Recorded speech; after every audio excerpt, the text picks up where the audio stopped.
इस कथा में कौन सा पात्र ऐसा है जिस पर 2 दिन 3 दिन से कम बोला जाए? आजकल एम्प्लॉइज एम्प्लॉयर के बीच बहुत झगड़ा चल रहा है। एम्प्लॉय का कहना है मुझसे काम ज्यादा लिया जा रहा है, एम्प्लॉयर कह रहा है कि मुझे आदर कम दिया जा रहा है। सेवक और सेवकाई के बीच का झगड़ा चल रहा है। इसी कहानी में अगर हनुमान को जान लो तो पता चलेगा।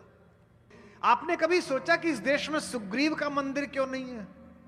लड़ाई तो राम जी के साथ सुग्रीव ने भी बड़ी अद्भुत करी थी भाई, पीछे ही खड़े हो गए थे। हनुमान जी तो अकेले ही थे, सुग्रीव तो पूरे खानदान को लेकर लड़े। पुत्र भी लड़ रहा है, भतीजा भी लड़ रहा है, अंगद पूरी सेना लगा दी है। सबसे पहली बार जो लोग भेजे वे भी सुग्रीव की सेना के ही थे, क्योंकि सुग्रीव ने राम काज में संशय किया। जब आप बड़ा संकल्प धारण करते हैं तो आगे क्या मिलेगा इसकी अगर सोचकर संकल्प धारण करते हैं तो आपको कुछ नहीं मिलेगा। भगवान राम के साथ समुद्र के पार लड़ने के लिए जो गए थे उनमें से एक भी व्यक्ति अयोध्या की राज सत्ता में भागी नहीं बना। उनमें से किसी ने वहां जाकर पोर्टफोलियो के लिए नहीं लड़ाई की। उनमें से कोई व्यक्ति आयोग के लिए नहीं मरा। वे सब इसलिए गए थे क्योंकि सत्य असत्य को पराजित करने के लिए आया था, क्योंकि विश्व के अंधकार से लड़ने के लिए प्रकाश का पुंज आया था, क्योंकि उनकी आत्मा में अवधारणा थी कि हमें असत से सत्य की ओर चलना है। प्रतिभा और प्रतिबद्धता का मणिकांचन संयोग देखना हो तो हनुमान को देखो। बहुधा प्रतिभा अहंकार पैदा करती है। और याद रखिए, देश चलाना हो, राज्य चलाना हो, परिवार चलाना हो, तो जब समूह की युति आ जाए तो प्रतिभा का अहंकार बगल में रख देना चाहिए। माया नगरी मुंबई में मेरे कई प्रिय छोटे भाई अनुज हैं, बड़े लोकप्रिय हैं।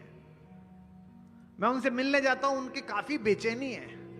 ये क्या कारण है कि 26 साल 27 साल का एक होनहार युवक जिसकी फिल्में सुपरहिट हैं, सब कुछ हैं, एक दिन सुबह ही सुबह हम टीवी खोलते हैं तो देखते हैं कि आत्महत्या कर ली। इसका कारण यही है कि लोक में, समाज में आपका किया गया कार्य एकात्म पराक्रम नहीं है, सामूहिक पराक्रम है। मैं आज यहां आया हूं, एक पति हूं, एक पुत्र हूं, एक पिता हूं, एक भाई हूं। यह हिंदी का सौभाग्य है, यह भगवान राम के नाम का प्रताप है, यह नितिन जी के प्रति आदर है कि 40,000 लोग सामने बैठे हैं। व्यस्ततम समय में सूबे का मुखिया यहां पर है, सूबे के मंत्री यहां पर हैं, सब लोग यहां पर हैं। इसमें अगर मुझे जाते समय कल दिल्ली अहंकार हो गया कि मुझे सुनने के लिए इतने लोग थे और मैं घर का बटन दबाने के बाद अंदर गया और मैंने ये सोचा कि मेरी पत्नी ऐसा ही व्यवहार करे जैसे वहां बाहर निकलते समय प्रशंसक वर्ग कर रहा था, तो यहां से बुद्धि के भ्रष्ट होना प्रारंभ हो जाएगा। हनुमान रुद्रावतार हैं। हनुमान ने बचपन में ही अपनी क्षमता और प्रतिभा को पूरे विश्व में व्याख्यायित कर दिया है। बाल समय रवि भक्ष लियो, बचपन में ही उन्होंने सूर्य को ग्रास किया है। उन पर ब्रह्मा का आशीर्वाद है। इंद्र ने उन्हें वरदान दिया है कि तू पानी में नहीं डूबेगा। अग्नि ने वरदान दिया है कि तू अग्नि में नहीं जलेगा। लेकिन उनसे परिचय पूछिए तो वो ये नहीं कहते कि I did my graduation from Oxford then I went, no. उनसे मां पूछती है तू कौन है, तो ये नहीं कहते कि मैं पंचकन्याओं में पूजित अंजनी का पुत्र हूं, पंच तत्वों में से एक वायु का बेटा हूं, मैंने बचपन में, नो, ये मैं है ही नहीं। एक पंक्ति का उत्तर है, राम दूत मैं मात जानकी, मैं राम का दूत हूं। आखिरी छोर पर खड़े हुए जिस मतदाता ने आपको मत देकर या बिना मत दिए निर्वाचित किया है, आप उसकी सेवा में खड़े हुए सर्वोच्च प्रतिनिधि मात्र हैं। यह हनुमान सिखाते हैं। प्रतिभा अक्सर प्रतिबद्धता से अलग हो जाती है। प्रतिभा को लगता है कि मैं प्रतिबद्ध कैसे हो सकता हूं। इस देश में हनुमान कम नहीं है। इस देश में हनुमानों को जगाने वाले जामवंतों की कमी। मुझे प्रसन्नता है कि मुझे अगर 1 लाख लोग सुनने आते तो 70,000 युवा होते हैं। मुझे प्रसन्नता है कि 80% युवा होते हैं और आज भी बैठे इंजीनियरिंग के लड़के पीछे। मैं उन सबको जगाता हूं। उद्देश्य बड़ा है।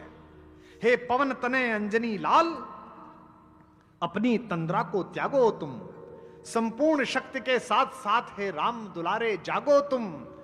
हे काम रूप शंकर स्वरूप बजरंगी नाम तुम्हारा है, अपने जीवन को याद करो यह जंगी काम तुम्हारा है। सूरज को तुमने ग्रास किया, शैलों को तुमने तोड़ा है। जिस बल से ऐसे काम किए वे बल कबरक को छोड़ा है। रणधीर उठो, बलवीर उठो, अब लाज तुम्हारे हाथों में, एक कृपा धाम के कृपा पात्र यह काज तुम्हारे हाथ।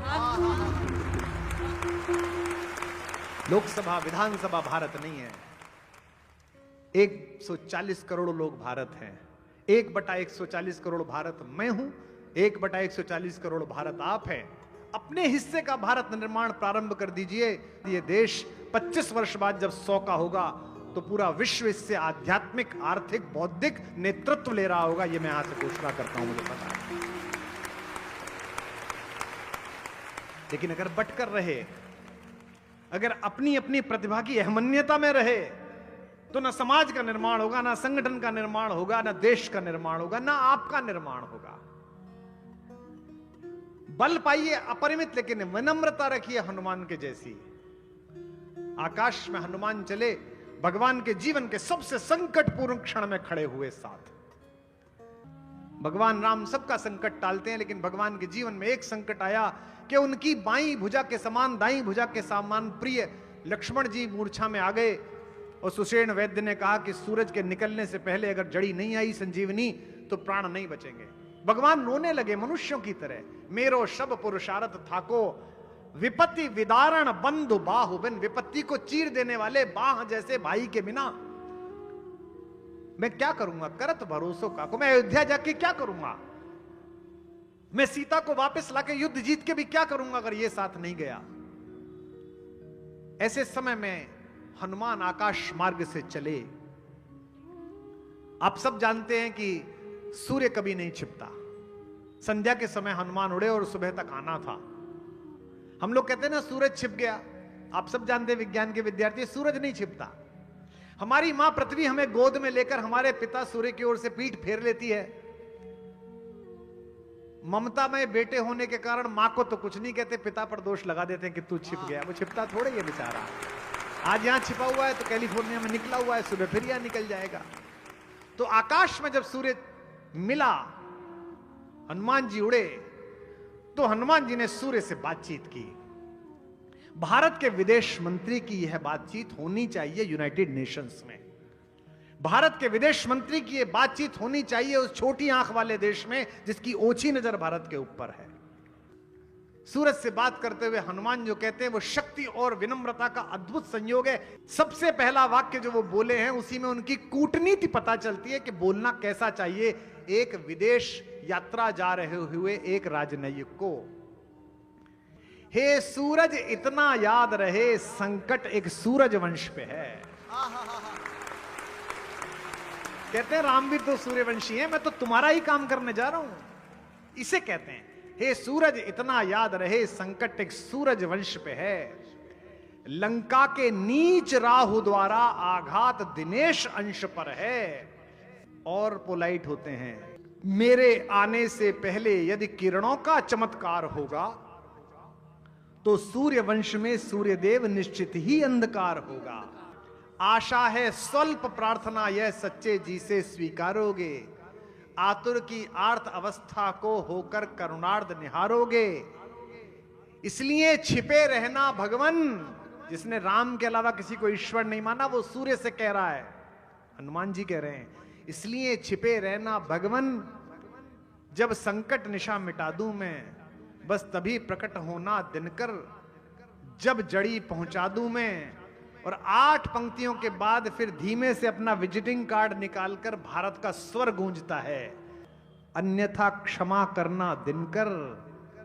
अंजनी तनय से पाला है, बचपन से जान रहे हो तुम हनुमत कितना मत वाला है।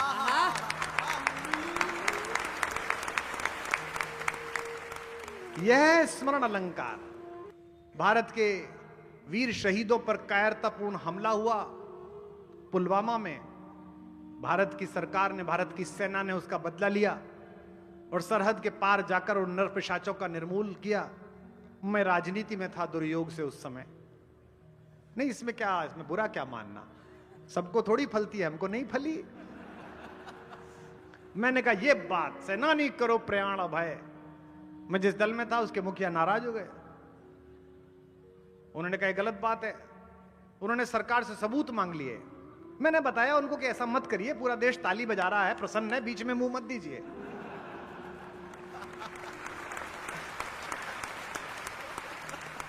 ऐसा नहीं करना चाहिए। सेना लड़ रही है भाई, तो सेना के लिए तो बोलिए। तो उन्होंने मना कर दिया। अब साहब बातचीत शुरू हुई, दोनों देशों में तनाव बढ़ा। तो पड़ोसी मुल्क की एक विदेश मंत्री थी, अभी भी हैं वो, उन्होंने ट्वीट किया कि हिंदुस्तान हमको कम ना के।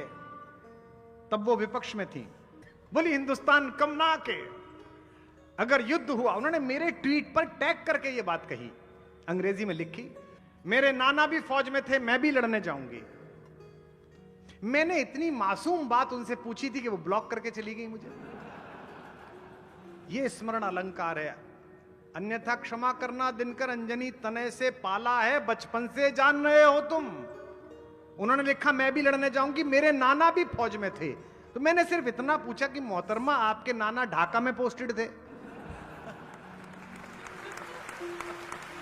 ये स्मरण अलंकार है। बजरंगबली कहते हैं अन्यथा क्षमा करना दिनकर, अंजनी तने से पाला है, बचपन से जान रहे हो तुम, हनुमत कितना मतवाला है। और अगली दो पंक्तियां देखिएगा, वही आपके अंदर विस्फोट पैदा होगा। ये भारत का स्वर है, हनुमान का स्वर भारत का स्वर है। इसलिए राम का मंदिर बनाने के लिए तो विशेष योजना करनी पड़ती है। 500 वर्ष लग गए विग्रह में वापस राम को प्रतिष्ठित करने के लिए। लेकिन हनुमान तो किसी भी गांव में पीपल के नीचे एक अनगढ़ पत्थर को गेरू से पोत कर माएं अगर अपना मंगल मना ले तो भगवान स्वयं प्रकट हो जाते हैं, बजरंग बली का पदार्पण हो जाता है। इसीलिए चूंकि भारत का स्वर हनुमान का स्वर है।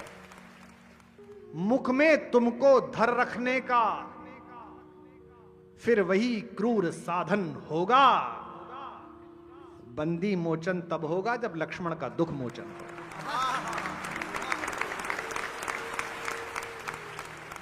बच्चे पूछते हैं, मेरी बेटियां पूछती हैं, उनके दोस्त पूछती हैं कि इतनी लंबी छलांग कैसे लगा ली। हनुमान एक पर्वत के ऊपर चढ़कर जोर से धक्का मारकर कूदे और दूसरी तरफ उड़कर पहुंच गए। यह कहानी प्रतीकों की कहानी है। हनुमान कौन है? हनुमान ज्ञान है। बहुत सारे बच्चे आए इंजीनियरिंग के, बहुत सारे बच्चे आए मेडिकल कॉलेज के।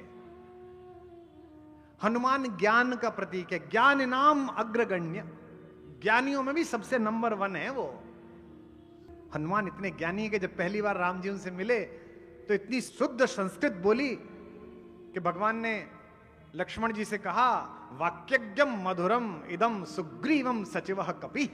यह सुग्रीव का सचिव जो कपि है, यह वाक्यज्ञ है। निश्चित रूप से इसने वेदों का अत्यधिक अध्ययन किया है। हनुमान ज्ञान का प्रतीक है।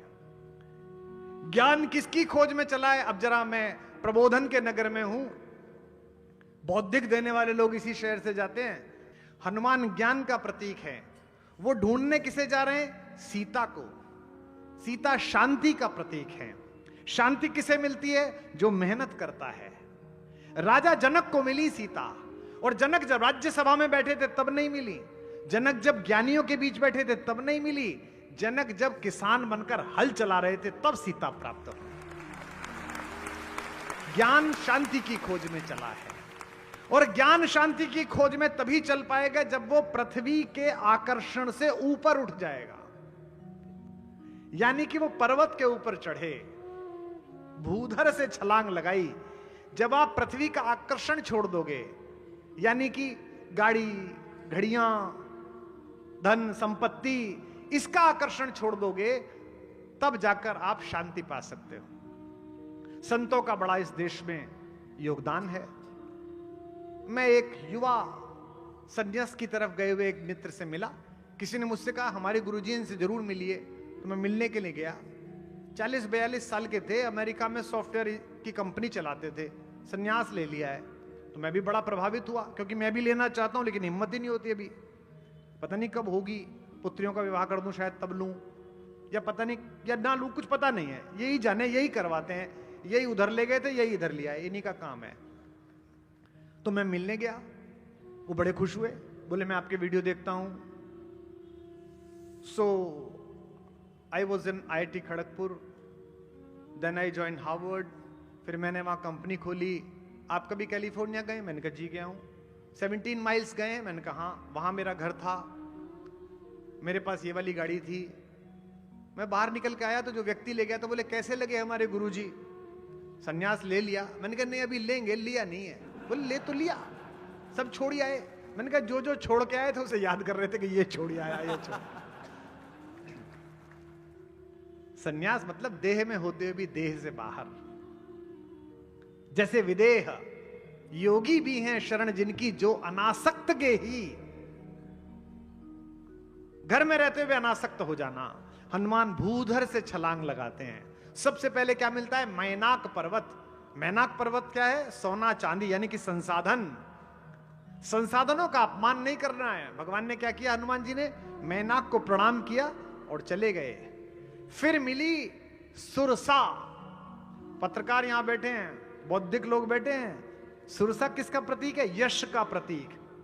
यश की सुरसा बड़ी खतरनाक है साहब। मान्यता मिल जाए। मैंने बड़े बड़े उपलब्ध लोगों को, बुद्धिमान लोगों को जेब में बायोडाटा लेके घूमते हुए देखा है। नेताओं के पीछे के पद्मश्री मिल जाए, क्या करेगा इस पद्मश्री का?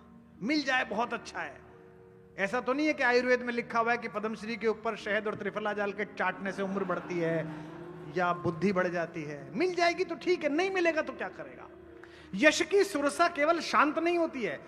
सुरसा जैसे जैसे मुंह फैलाती है, हनुमान जी वैसे वैसे आकार बड़ा करते हैं, और फैलाती है और बड़ा करते हैं।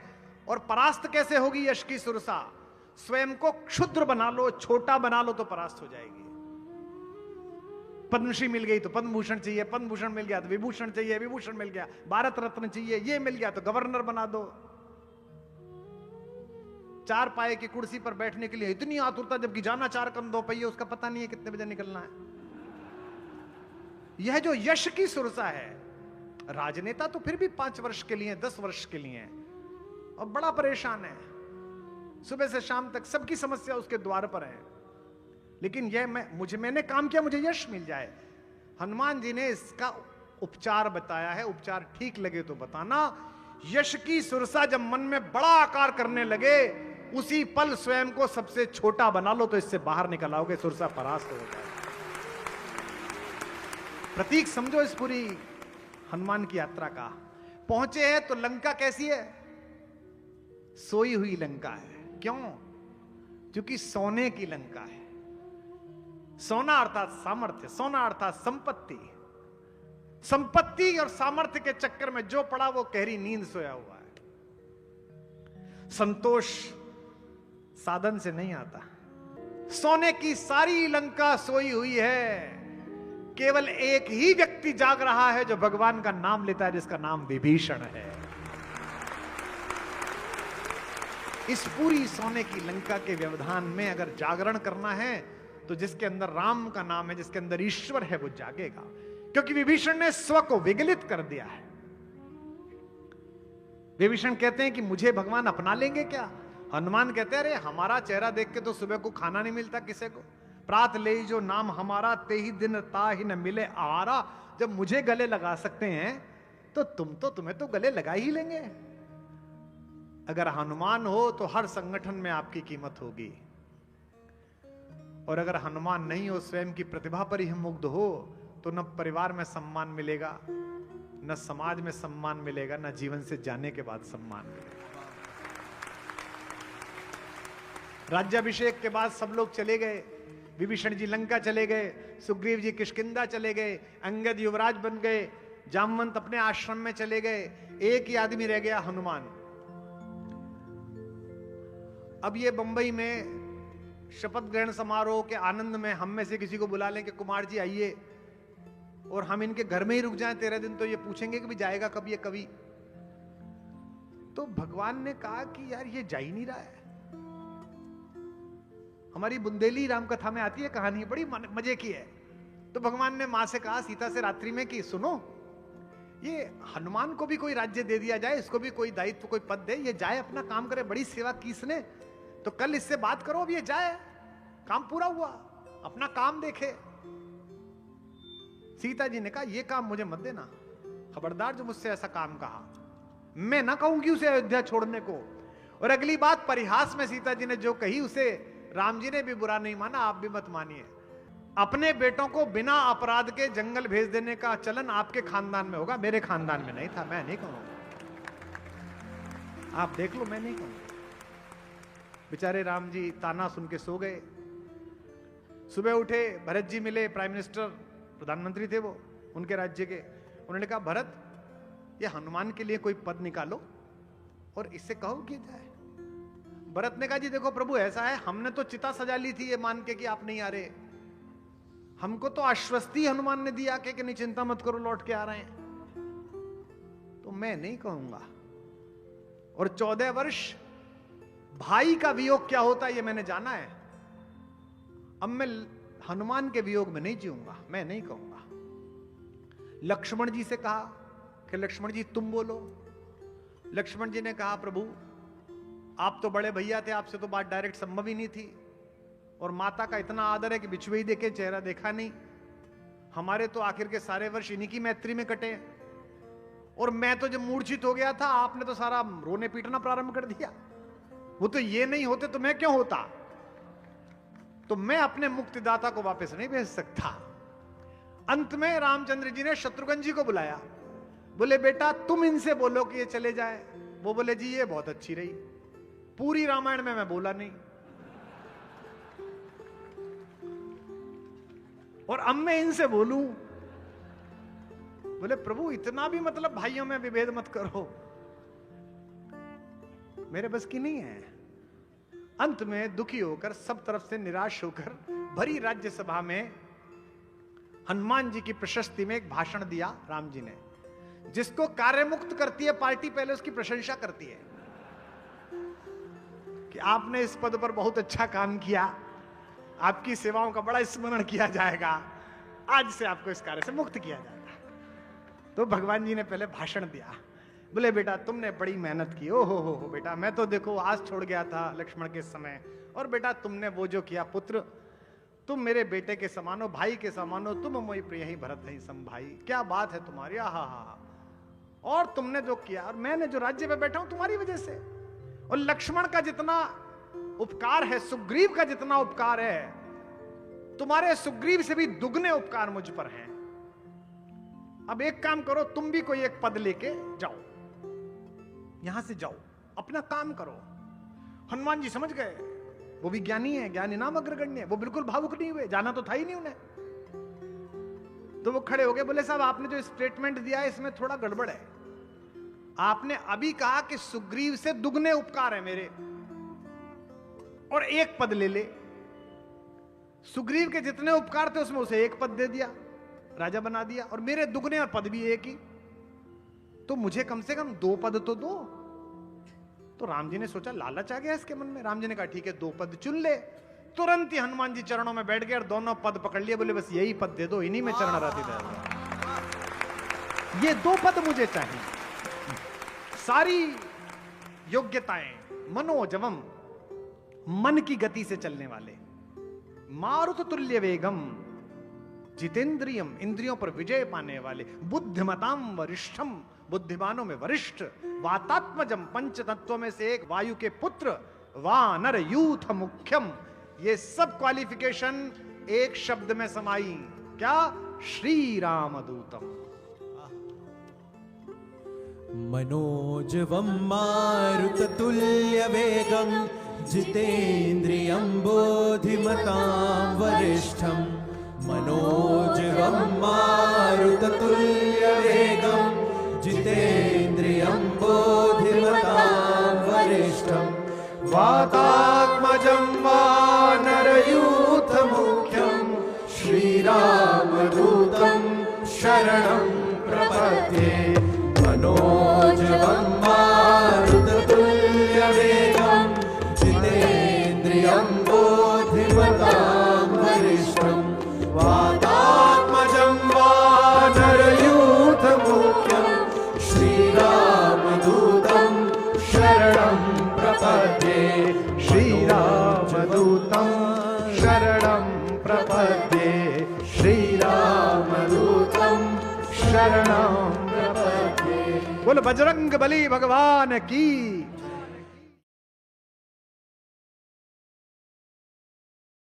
छोड़ देने का तात्पर्य यह नहीं है कि आप जीवन छोड़ के चले जाएं।